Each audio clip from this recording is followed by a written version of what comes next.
O respeito, ele é fundamental, né? Quero para mim, eu acho que eu não tenho que fazer para os outros, né?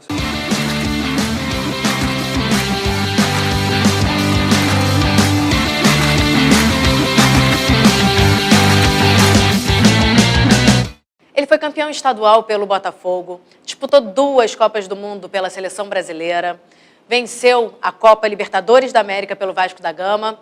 Eu estou do lado do Mauro Galvão, grande craque brasileiro.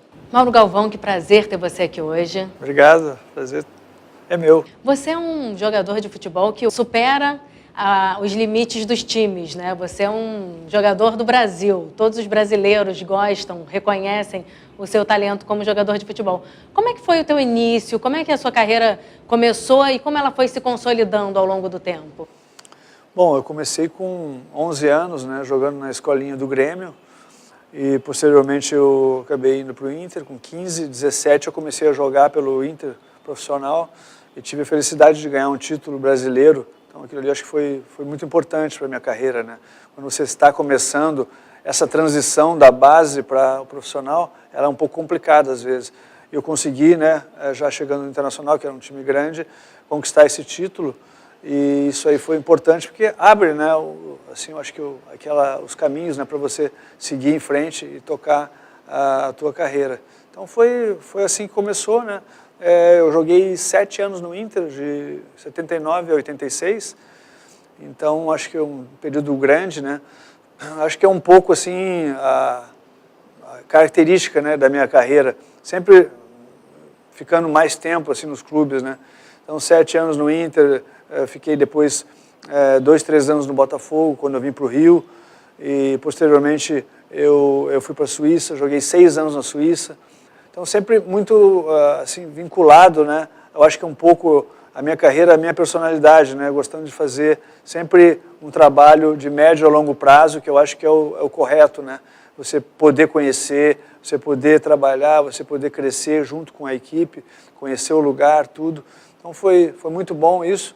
E para não mudar, né? É lógico, depois eu vim para o Rio novamente, né? Depois de sair do Grêmio, e acabei ficando no Vasco, né? O Vasco foram 3 anos também maravilhosos, né? O Vasco teve assim um ciclo muito vitorioso, né? Uma equipe muito forte, que ganhou vários títulos, né? Começando com o Brasileiro, depois Libertadores no ano centenário, estadual, Rio-São Paulo em 99, 2000 mais um Brasileiro e mais um Mercosul. Então todos títulos importantes e que faziam que o clube cada vez mais ficasse forte e que crescesse, né, como torcida. Eu acho que isso impulsionou muito, né? O Vasco ficou muito forte em termos de mídia. E isso aí foi importante para nós também, né? Porque o jogador acaba também tendo a sua imagem muito assim em evidência, né? Você fica sempre, em todos os momentos, o Vasco estava na televisão porque estava jogando a partida decisiva, né? Então foi muito importante. E então acho que é isso. Isso foi mais ou menos assim o resumo da minha carreira. Depois ainda voltei para o Grêmio com 40 anos. Fui contratado, não é uma coisa muito normal, né? Quais são os aspectos fundamentais que você acha que esse tempo de casa, essa consolidação junto a uma mesma equipe, ela trouxe de benefício para a sua carreira? Eu acho que o benefício maior é que você consegue assim, criar assim, uma identificação com o clube, criar assim também um ambiente dentro do clube, com seus companheiros. Eu acho que isso é fundamental no trabalho, não só no futebol, né? Você ter um bom ambiente, você ter alegria quando você chega para trabalhar, você chega no campo, você quer brincar, você quer jogar, você quer, enfim, não é que você chega ali, aquilo, pô, tem que ir treinar. Aquilo. Quando uma pessoa está assim, é melhor parar, fazer outra coisa, porque você tem que ter sempre alegria para fazer as coisas, disposição. O futebol é um esporte que requer a parte física, você tem que estar bem, tem que dormir bem, tem que se alimentar bem. Então são todas coisas que fazem parte, né, do universo do futebol. E o tempo numa mesma equipe te proporciona isso, né? Esse compromisso. Muito. Eu acho que também a torcida, né, quando ela consegue também interagir com os jogadores, né, a gente acaba criando, né, essa proximidade, o torcedor. Você vê, eu parei tem muito tempo já, mais de 10 anos. Até hoje, a torcida do Vasco, ela vem sempre que me vê, nos lugares que eu vou, não é? Sempre encontro vascaínos, botafoguenses também, que eu joguei, né? Aqui no Rio, no Sul, Inter e Grêmio. E como você falou anteriormente, eu acho que o respeito ele é fundamental, né? Nesse sentido. Você, quando está jogando por um time, você tem que respeitar o time que você está jogando e os adversários também. Eles são adversários, não são inimigos. Então, um dia você pode jogar naquele time. E por que você vai fazer alguma coisa contra? Não tem porquê. Eu acho que o futebol é dentro do campo. Mas tudo que foge disso, aí eu já nunca participei.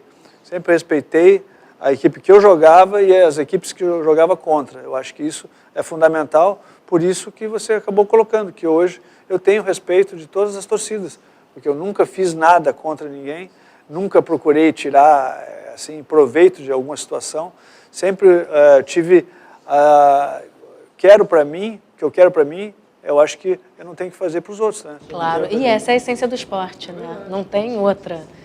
Agora, 86 e 90 foram 2 anos muito emblemáticos na sua vida, né? Você foi convocado para a Seleção Brasileira, que é o mais alto patamar de um jogador de futebol. E, no final das contas, foram belos jogos, você se tornou conhecido internacionalmente, com certeza, e entrou para a memória dos brasileiros, mas vocês acabaram não trazendo o título para casa. Como é isso para um jogador? Futebol você tem o lado das vitórias e tem o lado das derrotas.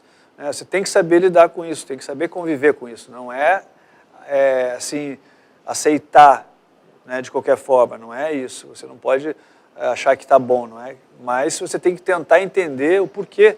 O que aconteceu? Por que as derrotas ocorreram, né? É claro que tem o mérito do outro time, né, mas às vezes você perde para si mesmo, né?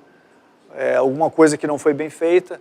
Então, eu acho que provavelmente a gente teve esse tipo de problema. Né? Em 86 foi uma decisão por pênaltis, que a gente acabou perdendo para a França, né? Que é uma situação que pode acontecer. Em 90 eu acho que nosso time tinha condições de ir mais à frente.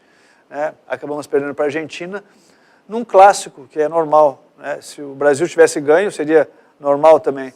Mas nós acabamos não conseguindo fazer o gol e a Argentina teve um contra-ataque que acabou fazendo o gol, né? E foi feliz, né? Isso aí é o futebol. Então você tem que saber lidar com isso.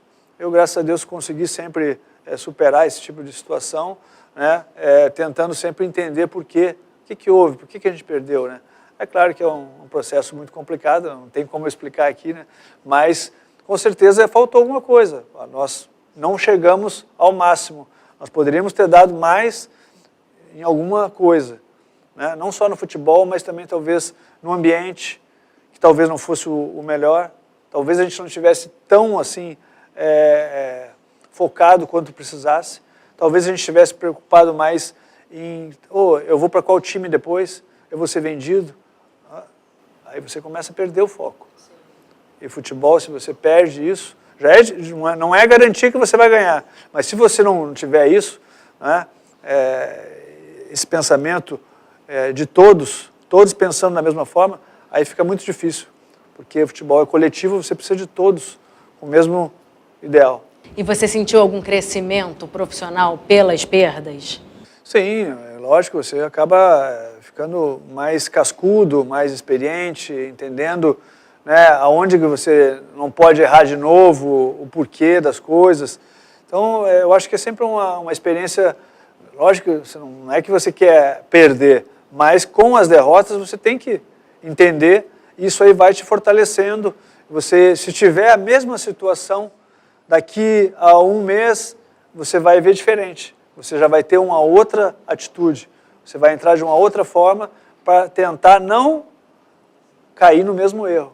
Então, acho que é para isso que as derrotas servem. E logo depois você conquistou a Copa Libertadores da América com o Vasco da Gama. Aí foi um grande momento da sua carreira. Foi maravilhoso, né? Eu acho que não só meu, como de todos os meus companheiros, né? Nós conseguimos um título inédito para o Vasco, no ano centenário, ainda no estadual que teve antes da Copa Libertadores, nós ganhamos também o estadual, eu fiz o gol da vitória contra o Bangu. Então são coisas que acabam assim ficando, né, marcadas, e realmente a conquista da Libertadores foi assim o máximo, né? Eu acho que para aquele time, e é o título que simboliza, né,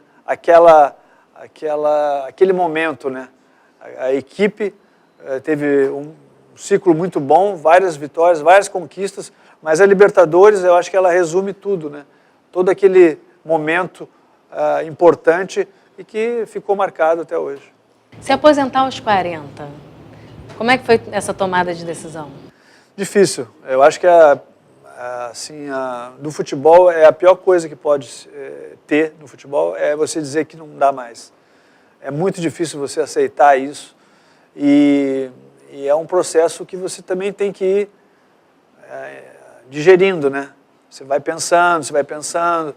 Aí quando eu comecei a ver que eu estava mais tempo no DM do que no campo, ali eu vi que era o momento de parar. Eu tinha 40 anos já, né? Eu ia fazer 41. Eu pensei, acho que já deu, né? Eu acho que o que eu tinha que fazer, eu fiz. Eu poderia até estender um pouco mais, mas o que será que eu ia conseguir com isso? Será que não era melhor eu começar uma outra atividade já? Né? Já que eu tinha uma idade boa? E com essa experiência toda, eu já começar a passar para esse outro lado do futebol, que é de treinar os outros, de dirigir os outros, né? De gerenciar os outros. Eu acho que foi isso que eu pensei. E no final tive uma lesão no tendão também, comecei a ficar preocupado. Machucar o tendão, né, no final de carreira, eu acho que não é legal. Então tive que tomar essa decisão aí, mas não foi fácil. Sim, com certeza. Agora, como treinador, como é que você vê a diferença de atuar em campo e atuar nos bastidores, fazendo com que uma equipe seja vencedora? Tive assim pouco tempo para me preparar. Eu tive que, quando eu comecei o curso para fazer, no caso, o curso de treinador, logo o Vasco teve um problema, tirou o treinador e me chamou para assumir como técnico. Eu disse, tem que assumir, né? Vou dizer o quê? Não. Joguei pelo Vasco 3 anos e meio, 4 anos. Como é que eu não vou assumir? Tem que assumir. Então, nunca fui de pipocar, né? E acabei assumindo e levei o time até o final do Campeonato Brasileiro, o mesmo time com dificuldades, né? Não era o mesmo Vasco que eu joguei, né? Mas um time que, pelo menos, não correu o risco de cair e que chegou até o final do Campeonato Brasileiro. Depois eu acabei saindo, fui para novos ares, aí eu fui para outro time, mas foi uma experiência legal. E você acabou de ser homenageado pelo grupo de empresários G10. Conta um pouquinho como é que foi a emoção dessa homenagem. Foi muito legal, foi bacana, né? É lógico que é um outro lado, né? O lado empresarial, um lado que a gente acompanha mais de longe, mas foi muito bacana o evento. Nós que somos do futebol temos que entender também, né, as outras áreas, né, que fazem parte da vida, né, e é sempre trabalho, né? Então foi muito bacana. Eu acho que a gente tem só a crescer com isso.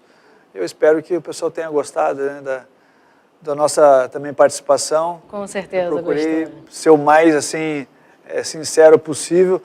Tivemos ali situações onde o Maurício entrou, também me falou, me deixou emocionado, e o Carlos Alberto também. Então, eu acho que foi assim um evento muito bom, né? E queria parabenizar vocês por essa promoção, né, que vocês fazem com todas as empresas. Muito obrigada pela entrevista. Obrigado a vocês. Prazer enorme conhecer melhor a sua história e poder contar para os outros a sua história também. Tá bom? Obrigado. Muito obrigada. Prazer.